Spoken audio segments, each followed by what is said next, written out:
नावाचे एक विद्यापीठ आहे, जिथे ते लोक फेशियल रेकग्निशन सिस्टम वापरून त्यांच्या विद्यार्थ्यांच्या वर्तनावर लक्ष ठेवतात.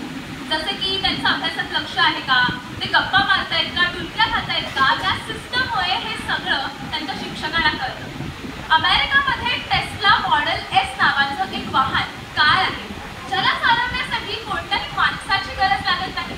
ते स्वतःहून ऑटो पायलट मोडने आपल्या गंतव्यस्थानावर पोहोचतं. चीन आणि अमेरिकात कशाला तर भारतामध्ये सुद्धा मेक माय ट्रिप नावाची एक वेबसाईट आहे, जी व्हॉइस असिस्टंट सिस्टम वापरून विविध भारतीयांशी त्यांच्या मातृभाषेत संवाद साधते आणि त्यांना अख्खी ट्रिप आखून देते. ही तिन्ही उदाहरणं होती AIची. अर्थातच तुम्हाला माझा विषय काय आहे हे कळालं असेल. तर सर्वप्रथम येथे उपस्थित मानी, गुण देणारे दानी व इतर सर्व ज्ञानी स्पर्धकांना माझा नमस्कार. मी स्पर्धक क्रमांक 84 आज आपणासमोर AI काळाची गरज पण पुढे काय या विषयावर थोडक्यात माझे मत मांडणार आहे. देवाने मानवाला बुद्धी दिली, त्याच बुद्धिमत्तेचा वापर करून मानवाने अनेक सफल संशोधन केले, जसे की रेडिओ, इंटरनेट, संगणक इत्यादी. या सगळ्यामुळे आपल्या आयुष्याला एक गती प्राप्त झाली व ते अजून सोपे झाले. AI हा देखील मानवाने केलेला असाच एक महत्त्वाचा शोध आहे. AI अर्थात आर्टिफिशियल इंटेलिजन्स हा कम्प्युटर्सना माणसांसारखं वागायला व त्यांची नकल करायला शिकवतो. लहान बाळाला कसं आपण चालायला व बोलायला शिकवतो, तसाच हा AI आजच्या काळातील एक लहान मूलच आहे. त्याला आपण जसजशी माहिती देणार तो तसतसा त्या माहितीचा साठा करून ठेवणार आपल्या अल्गोरिदम्समध्ये. असं म्हणतात की AI हे आपलं भविष्य आहे, पण खरं सांगायला गेलं तर AI हे आपलं वर्तमानच बनलं आहे. आपण दिवसभरात AIचा इतक्यांदा वापर करतो की ते आपल्याला जाणवत देखील नाही. जसं की आपण आपला फोन उघडण्यासाठी फिंगरप्रिंट्स, हाताचे ठसे वापरतो, फेशियल रेकग्निशन वापरतो, ते AI आहे. काही विद्यार्थी ChatGPTचा वापर करून आपला उपक्रम पूर्ण करतात, ते AI आहे. स्नॅपचॅटचे फिल्टर्स आपण वापरतो, ते AI आहे. गुगल मॅप्स वापरतो, ते AI आहे. सिरी, अलेक्सा, अजय तुझा झिंगाटवाला यातही AI आहे. या सगळ्यामुळे AI हा आपल्या आयुष्याचा एक अविभाज्य असा भाग बनला आहे. पूर्वी आपल्याला काही हवं असलं तर आपण म्हणायचो, ए आई मला ना हे दे ना, माझ्यासाठी हे कर. परंतु आता आपल्याला काय हवं असेल तर आपण म्हणतो, AI माझ्यासाठी हे लिही, माझ्यासाठी हे कर.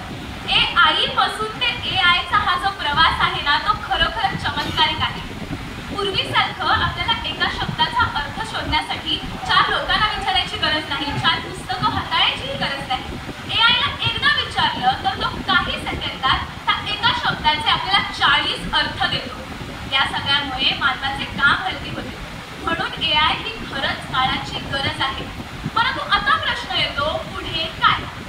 तर AIचे भविष्यातील महत्त्व आणखी वाढणार आहे. जिथे AIचा वापर करत आपण जास्त कार्यक्षम, सुरक्षित आणि स्मार्ट उपाय शोधू शकतो, या क्षेत्रातील नोकऱ्या अजून वाढणार आहेत. परंतु पारंपरिक नोकऱ्या मात्र कमी होऊ शकतात.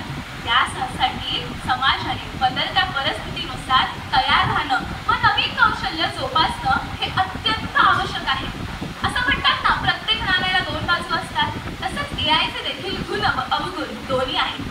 डेटा गोळा करणं, त्याच्या गोपनीयतेचं रक्षण करणं, त्याच्या तंत्रज्ञानाचा योग्य वापर करणं हे खूप महत्त्वाचं आहे. इलॉन मस्कने देखील सांगितले आहे की AI हे न्यूक्लिअर वॉर्स आणि शस्त्रांपेक्षा जास्त घातक आहे. त्यामुळे AIचा आपण गरजेनुसार योग्य तो रित्या वापरच करायला हवा. आपल्या सरकारने देखील AIचा जास्तीत जास्त वापर व्हावा यासाठी अनेक कार्य केले आहे. जसे की काही दिवसांपूर्वी आपल्या महाराष्ट्राच्या मुख्यमंत्र्यांनी मराठी भाषा विभागाला त्यांचे साहित्य ऑनलाईनमध्ये उपलब्ध करून द्यायला सांगितले आहे, जेणेकरून आपल्या भावी पिढींना आपल्या मराठीत जेवढं विपुल साहित्य आहे ते सहजपणे उपलब्ध होईल व त्यांनाही आपल्या अभिजात मराठी भाषेवर आपुलकी व अभिमान वाटेल. दुसरे उदाहरण म्हणजे आता नुकताच पॅरिसमध्ये होत असलेल्या AI परिषदेत आपल्या भारताच्या पंतप्रधानांनी AIचे महत्त्व सांगितले व तो नोकरी खात नसून नवीन नोकऱ्या निर्माण करतो व यासाठी लोकांना तयार करावे लागेल असे आव्हान देखील केले. व ह्या वर्षाच्या अखेरीस भारतात पुढील AI परिषद करायचा प्रस्ताव देखील त्यांनी मांडला आहे. AIची भविष्यातील भूमिका खूप महत्त्वाची आहे. त्यामुळे त्याचा वापर केवळ कार्यक्षमता वाढवण्यासाठीच नाही, तर एक नवीन समाजाच्या निर्मितीसाठी देखील केला जाऊ शकतो. म्हणून AI ही खरंच काळाची गरज आहे, पण त्यासाठी आपल्याला त्या तंत्रज्ञानाशी समजून जाणीवपूर्वक वागणं हे अत्यंत आवश्यक आहे. आपल्याला हे लक्षात घ्यावं लागेल की AI हे एक साधन आहे. त्याला आपल्यावरती नियंत्रण ठेवायला नाही, तर आपण त्याच्यावर नियंत्रण ठेवायला हवं. शेवटी जाता जाता एवढंच सांगते व आपला निरोप घेते की AIचे भविष्यात असेच फुलत राहील. AI हे भविष्यात असेच फुलत राहील, नवीन कल्पनांसोबत नवे यश मिळवून देईल. AIच्या प्रभावामुळे अनेक अडचणी होतील भंग. AIच्या प्रभावाने अनेक अडचणी होतील भंग. त्याच्या सहाय्याने बदलू संपूर्ण सृष्टीचा रंग. बदलू संपूर्ण सृष्टीचा रंग. धन्यवाद.